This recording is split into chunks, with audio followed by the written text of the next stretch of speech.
সম্প্রতি মুক্তিপ্রাপ্ত পুষ্পা 2 দি রুল দেখে হল মাতিয়েছি প্রায় আমরা সবাই। কিন্তু এই পুষ্পার পারিপার্শ্বিক জগৎ গড়ে উঠেছিল যে দুর্ধর্ষ ডাকাতকে কেন্দ্র করে। তাকে চেনেন কি? ভারতবর্ষের এক সময়ের ত্রাস ছিল এই ডাকাত কুসে মুনুস্বামী বীরাপ্পান, যে প্রায় 40 বছর ধরে রাজত্ব করেছিল কর্ণাটক, তামিলনাড়ু এবং কেরালার জঙ্গলে।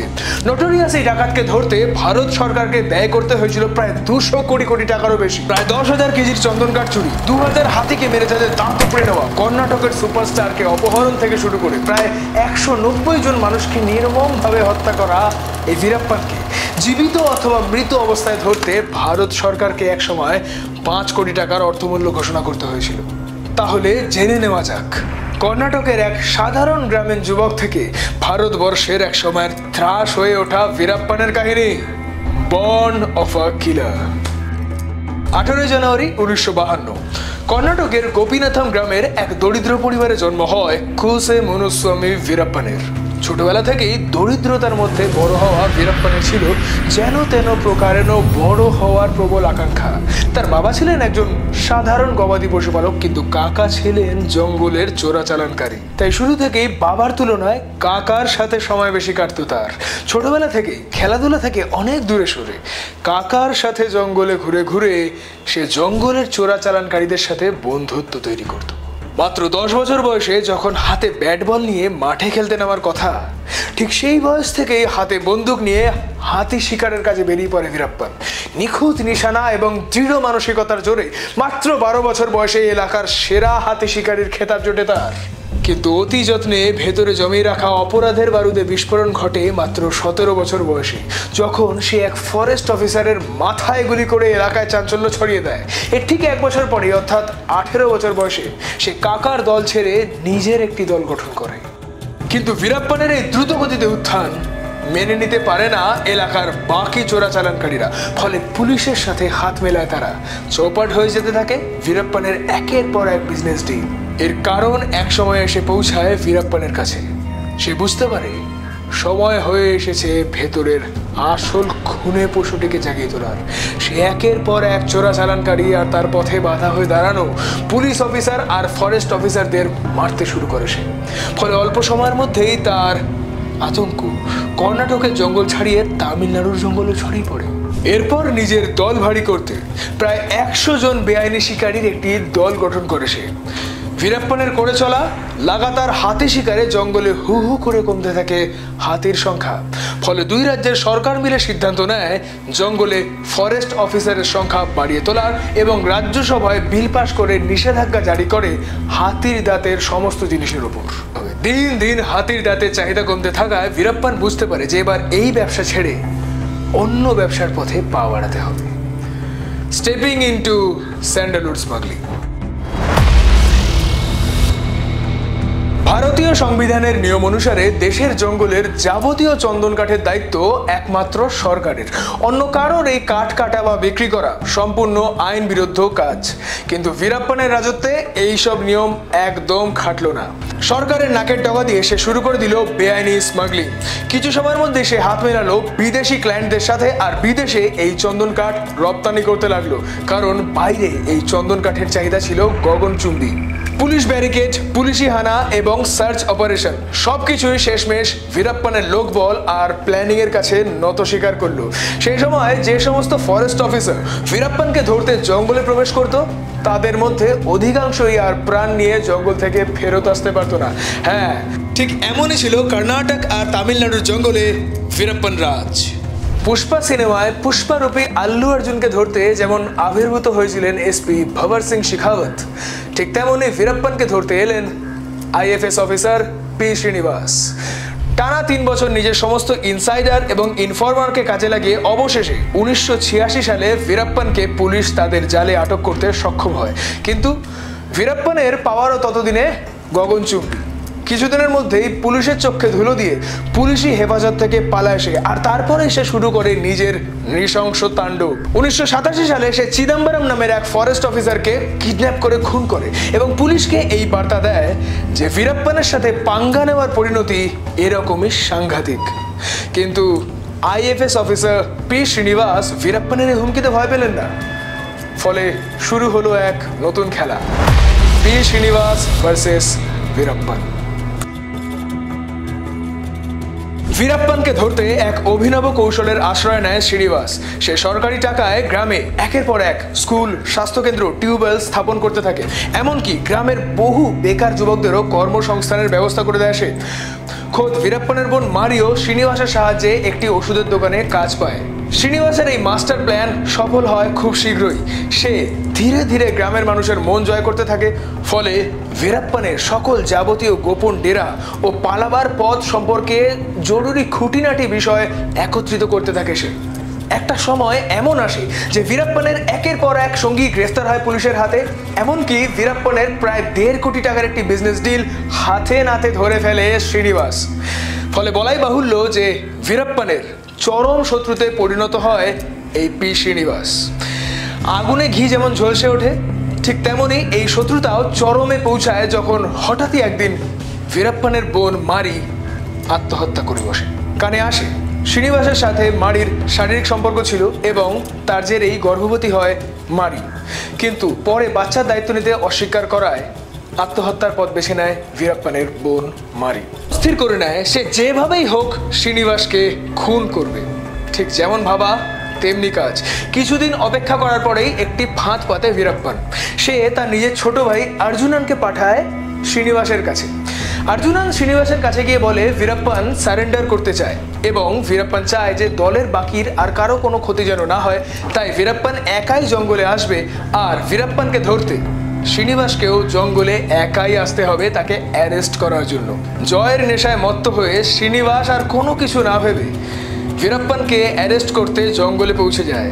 কিন্তু জঙ্গলে পা দেওয়া মাত্রই শ্রীনিবাস বুঝতে পারে যে বীরাপ্পানকে বিশ্বাস করে জীবনের সব থেকে বড় ভুলটি সে করে ফেলেছে, আর যার মাসুল তাকে দিতে হয় তার জীবন দিয়ে। শোনা যায় শ্রীনিবাসের কাটা মুন্ডুটি দিয়ে বীরাপ্পান টানা 3 দিন ফুটবল খেলেছিল আর তার দেহ পাঠিয়ে দিয়েছিল পুলিশ স্টেশন। আর এভাবেই শেষ হয় বীরাপ্পান ভার্সেস শ্রীনিবাসের পর্ব। শ্রীনিবাসকে হত্যা করার পর বীরাপ্পানের সাহস এবং অপরাধ প্রবণতা বহুগুণে বেড়ে গেল।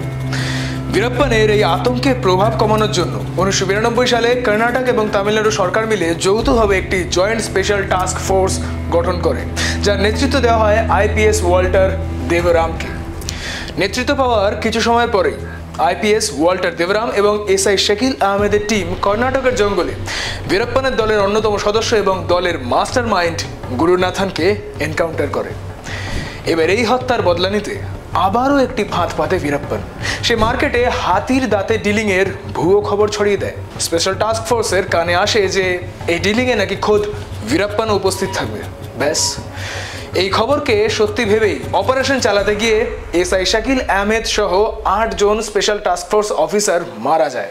এরপরেই তার নেক্সট টার্গেট হয় কে গোপালকৃষ্ণন। সে তার ইগোর সাথে খেলে। সে তাকে বাধ্য করে জঙ্গলের পথে এগিয়ে আসতে।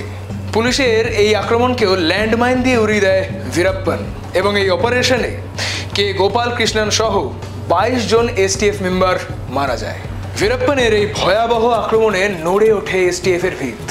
কিন্তু যেমন বুনো ওল তেমনই বাঘা তেঁতুল। সরকারও পেছন ছাড়ে না। সরকার আরো বড় আকারে অপারেশন প্ল্যান করতে শুরু করে। 1993 সালে পুলিশ বীরাপ্পানের স্ত্রী মুথু লক্ষ্মীকে গ্রেফতার করে, কিন্তু জরুরি তথ্য প্রমাণ না থাকার জন্য তাকে ছেড়ে দিতে বাধ্য হয়। তামিলনাড়ু সরকার উপলব্ধি করতে পারে যে বীরাপ্পানকে ধরতে স্রেফ এসটিএফই যথেষ্ট নয়। তাই তারা এসটিএফ এর সাথে বিএসএফকেও জঙ্গলে মোতায়েন করে। সরকারের এই সিদ্ধান্তকে সফল প্রমাণিত করে 1993 সালের জুলাই মাসে এসটিএফ এর মেম্বাররা বীরাপ্পানের দলের 19 জন সদস্যকে হত্যা করে এবং এর ঠিক 1 মাস পর এসটিএফ এর হাতে মারা যায় বীরাপ্পান দলের 18 জন সদস্য। এত সবকিছুর পরেও দলের মধ্যমণি বীরাপ্পান কিন্তু অধরাই থেকে যায়। এরই মধ্যে তৃতীয়বারের জন্য তামিলনাড়ুর মুখ্যমন্ত্রী হয়ে এলেন জয়ললিতা এবং মুখ্যমন্ত্রী পদে আসার পরেই তিনি বুঝতে পারেন যে বীরাপ্পানের এই আতঙ্ক থেকে রাজ্যবাসীকে মুক্তি দিতে পারলেই পরবর্তী ইলেকশনগুলিতে তার আসন পাকা। এবার কোন পথে বাঁক নেবে বীরাপ্পান পর্ব জানতে হলে ভিডিওটি শেষ অবধি দেখুন। Climax of বীরাপ্পান chapter. 1996-97 সময়কালে বড় বড় রাজনৈতিক নেতা থেকে শুরু করে কর্ণাটকের সুপারস্টার কেউই বাদ যায়নি বীরাপ্পানের তীক্ষ্ণ নজর থেকে। সে তাদের আটক করে সরকারকে দিয়ে ক্ষমা চাইয়ে তারপর তাদের ছেড়ে দিত। সে কিছুই করতো না, কারণ তার উদ্দেশ্য ছিল পুরো পৃথিবী জুড়ে নিজের আধিপত্য প্রতিষ্ঠা করা। কিন্তু জয়ললিতা মুখ্যমন্ত্রী পদে আসীন হওয়ার পরেই ভীরাপ্পানের এই বেলাগাম দৌরাত্ম্য মেনে নিতে না পেরে এসটিএফ এর চিফ হিসেবে নিযুক্ত করেন তৎকালীন দুদে পুলিশ অফিসার কে বিজয় কুমারকে। ক্ষমতায় এসে কে বিজয় কুমার সর্বশক্তি দিয়ে কাজে লেগে পড়েন। প্রায় 10 মাস ধরে ভীরাপ্পান সম্পর্কিত নানান খুঁটিনাটি তথ্য জোগাড় করতে থাকেন তিনি। একদিন ভীরাপ্পানের কিছু ভিডিও দেখতে দেখতে কে বিজয় কুমার লক্ষ্য করেন যে ভীরাপ্পান খুব কষ্ট করে কিছু একটা পড়ার চেষ্টা করছে। কি মনে হতে তিনি তার ইনফরমারদের বলেন যে ভীরাপ্পানের উপর দিন 15 নজর রাখতে। আর দিন 15 বাদেই তার ইনফরমাররা তাকে জানায় ভীরাপ্পানের চোখে ছানি পড়েছে আর খুব শীঘ্রই নিজের চোখের ছানি অপারেশন করানোর কথা ভাবছে সে। ব্যাস, আর দেরি না করে বিজয় কুমার ভীরাপ্পানের দলে মিশে থাকা দুজন ইনফরমারকে জানায় যে যেভাবেই হোক ভীরাপ্পানকে ধরতেই হবে। তাই ভীরাপ্পান কোন দিন কোন জঙ্গল থেকে বেরিয়ে ছানি অপারেশন করাতে যাবে সেই তথ্য যেন পুলিশের কাছে আগেই এসে পৌঁছায়। ব্যাস, যেমন কথা তেমনি কাজ। এর কিছু মাস পরেই অবশেষে 2004 সালের 16ই অক্টোবর পুলিশের কাছে খবর আসে যে তার ঠিক 2 দিন বাদে অর্থাৎ 18ই অক্টোবর ভীরাপ্পান জঙ্গল থেকে বেরিয়ে সালেমের এক হাসপাতালে তার চোখের ছানি অপারেশন করাতে যাবে। অভিজ্ঞ অফিসার কে বিজয় কুমার বুঝতে পারে যে জঙ্গলের রাজা ভীরাপ্পানকে ধরার এটাই সুবর্ণ সুযোগ। আর এদিকে অ্যাম্বুলেন্সে তার দলবল এবং কিছু আগ্নেয়াস্ত্র নিয়ে ভীরাপ্পানের টিমও তৈরি ছিল। শুধু সে এটা ঘুণাক্ষরও বুঝতে পারেনি যে তার দলে 2 জন আইপিএস অফিসার কর্মী রয়েছেন। ভীরাপ্পানকে ধরার এই অপারেশনের নাম দেওয়া হয় অপারেশন কাকুর। ভীরাপ্পান তার পরিচয় গোপন করার জন্য তার বিখ্যাত গোফটিও কেটে ফেলেছিল। সম্ভাব্য সকল প্রস্তুতি নিয়ে অবশেষে 18ই অক্টোবর ভীরাপ্পান ও তার দলবল অ্যাম্বুলেন্সে করে জঙ্গল পথে পাড়ি দেয়। কিন্তু রাস্তায় পুলিশও পজিশনেই ছিল।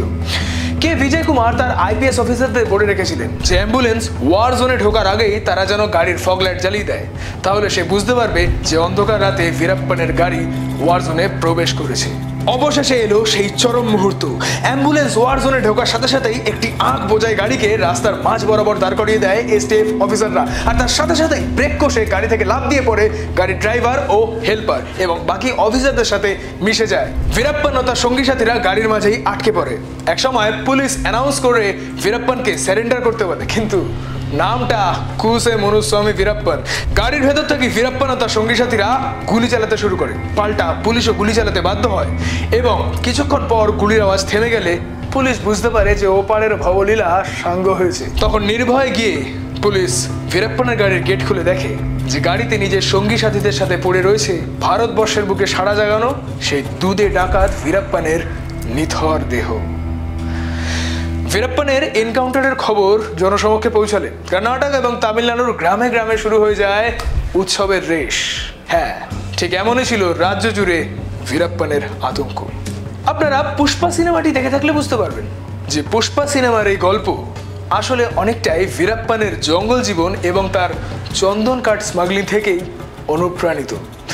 কিন্তু মুভি মেকার্সরা এই কথাটি সম্পূর্ণরূপে অস্বীকার করে গেছেন। ভীরাপ্পানকে যেমন পুলিশের ফাঁদে পা দিয়ে মরতে হয়েছিল, সিনেমার হিরোর পরিণতিও যদি সেই একই রকম হতো তাহলে তার হিরো ইমেজ বজায় থাকতো কি? সেই বিষয়ে আপনার আমার যথেষ্ট সন্দেহ রয়েছে এবং তার পরিণতি আমরা সকলেই অনুমান করতে পারি। অপটেজ মিডিয়া কোনোভাবেই ভীরাপ্পানের মতন একজন দুধে ডাকাতকে গৌরবান্বিত করে না, বরং পুলিশ এবং প্রশাসন মিলে কিভাবে ভারতবর্ষের বুকে ত্রাস জাগানো এই ডাকাতকে ধরে অপটেজ মিডিয়া সেই সাহসিকতার গল্পই আপনাদের শোনায়। কেমন লাগলো আজকে আমাদের ভিডিও? জানাবেন কমেন্ট সেকশনে কমেন্ট করে। আর এরকমই নানান ইন্টারেস্টিং তথ্যের ব্যাপারে জানতে সাবস্ক্রাইব করুন অপটেজ মিডিয়ার ইউটিউব চ্যানেলকে।